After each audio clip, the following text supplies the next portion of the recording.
নবী বলে খাদিজা রে আমার গায়ের জুব্বা তোমার গায়ে দেব, কাফনের কাপড় বানাবো, আর কি চাও? খাদিজাতুল কুবরা বলে নবী গো আমি শুনেছি আপনার কাছে মানুষকে কবরের মধ্যে রাখলে মন কানে কি ফেরেশতা এসে আপনার তিনটা প্রশ্ন করবে, আম্মান রব্বুকা ওয়া মা দীনুকা ওয়া মা নাবিয়ুকা, বলো তোমার রবকে, তোমার ধর্ম। ও নবীজি আমি খাদিজা, আমি ফেরেশতার কাছে আমি কবরে সলজব দিতে পারবো না। নবী গো ও কথা দেন আপনি আমার কবরের পাশে দাঁড়াইয়া আপনি আমার কবরের সলজব দিবেন। আমার নবী বলে খাদিজা এইরকম সিস্টেম তো আর পৃথিবীতে হয় না, যে মারা যাবে ওই লোকটা কবরের মধ্যে তার কবরের সলজব তার দিতে হবে। আদম থেকে শুরু করে যতগুলি মানুষে পর্যন্ত মারা গেছে, যে মারা গেছে তারও কবরের সলজব তারই কবরের মধ্যে দিতে হবে। এই রকম সিস্টেম নাই। ইতিমধ্যে জিবরাইল আলাইহিস সালাম এসে হাজির হয়ে গেলেন, মুহাম্মদ হাই গেবনা গোপ্তা তানা গোপ্তা জিবরাইল, জিবরাইল হাই গেবনা গোপ্তা তানা গোপ্তা রব্বুল জলিল, জরকান আল্লাহু আকবার।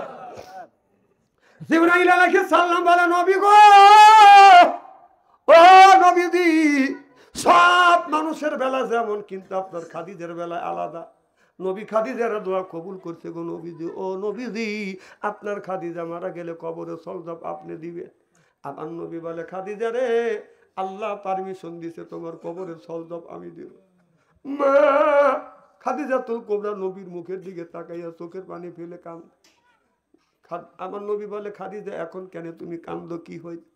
মা খাদিজাতুল কুবরা বলে নবী গো আমি আপনাকে দেখাশোনা করছি, আমি মৃত্যুর পরে আপনাকে কে দেখাশোনা করি? ছোট্ট বিটি ফাতেমা বলে মা চিন্তা করো না, তুমি মৃত্যুর পরে আমার বাবাকে আমি দেখাশোনা করব।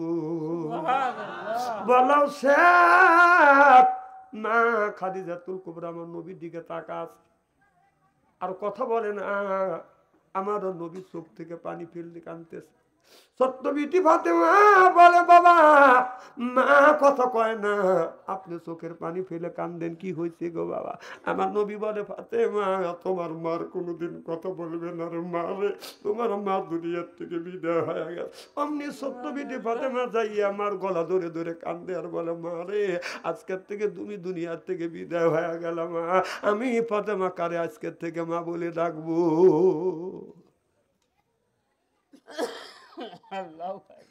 আমাদের দেশে অনেক ছেলেরা বাংলাদেশে আল্লাহ রিজিক রাখে নাই, চাকরি বাকরি হয় না, তারা বিদেশ যাওয়া বাদান কাজ করে দোকান, ঠিক কিনা? একজনের দুইটা ছেলে আল্লাহ কষ্ট করে বাবা মাস্টার ডিগ্রি পাস করেছে, কিন্তু বাংলাদেশে বাদান চাকরি হয় না। আল্লাহ রিজিকে লিখে রাখছে বাদান বিদেশে। দুইটা ছেলেকে যখন বিদেশ পাঠায়, বিদেশ যখন পাঠাইছে, বিদেশ পাঠানোর সময় বাবা ছেলে দুইটা যখন বিদেশ যাবে, বাড়ির থেকে যখন বের হবে, বাবা বলে বেটা রে তোমার তো লেখাপড়া শিখেছি, আর বাংলাদেশের রিজিক নাই, তোমাদের বিদেশ আল্লাহ রিজিক রাখছে, বিদেশ যাইবা।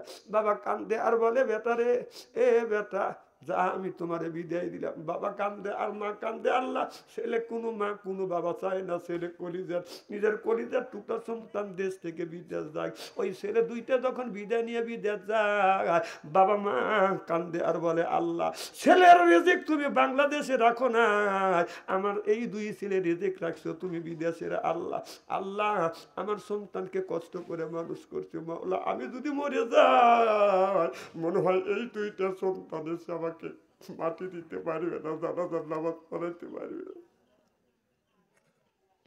এই ছেলেরা মায়ের দেশ বাবার দেশ গ্রাম ছেড়ে যখন রওনা দেয়, বিদেশ যাওয়ার জন্য যখন রওনা দেয়, গ্রামের দিকে তাকাইয়া আমার কপালে বাবার কপালে শুভ দিয়ে মনে মনে কাঁদলা।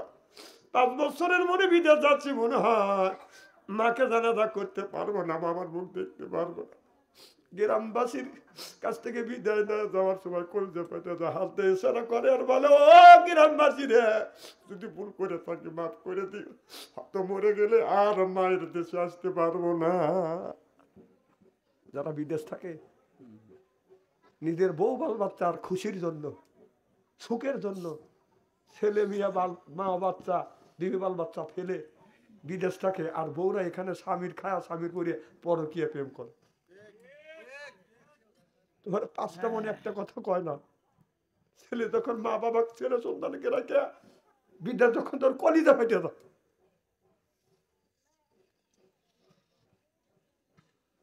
আমার ভাইয়েরা, ওই 2টা ছেলে বিদেশ গেছে, 2 মাস না হইতে হইতে বাবা মারা গেছে। ছেলে 2টার কাছে খবর চলে গেল, কি চাও তোমার ছেলে বাবা মারা গেছে।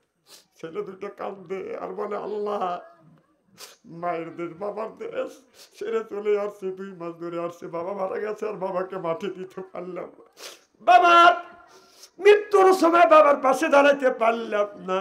ছেলে গুনে বাদান কান্দে। বাদান যারা যেই ছেলেরা বিদেশ গেছে আর তাদের বউ বাল বাচ্চা এখানে হয়েছে, মা বোনদের বলি, মা আপনার সুখের জন্য, আপনার স্বামী আপনার ছেলের সুখের জন্য মা বাবাকে বউ বাল বাচ্চা রেখে ছেলেটা বিদেশ গেছে। আপনার স্বামী বিদেশ গেছে, রিজিকের তালাশে বের হয়েছে। আপনার স্বামীর খায়া স্বামীর পরিয়া স্বামীর আমানত কেন আপনি খিয়ানত করে।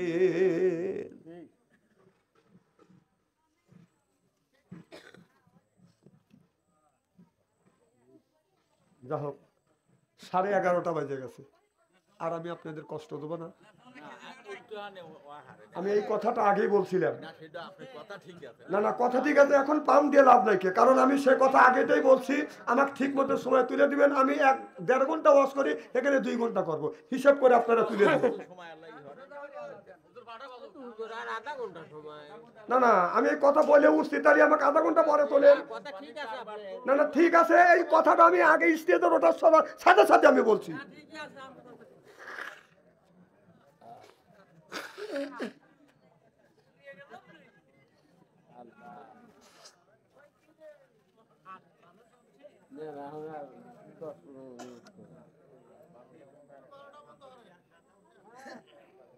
আমার ভাইরা, এই মুসলমান ভাইরা, আল্লাহর হাবিবের বিয়াম্মাদেরা ভালো করে লক্ষ্য করে শুনুন, আমলে নিয়তে বাদান শুনতে হবে।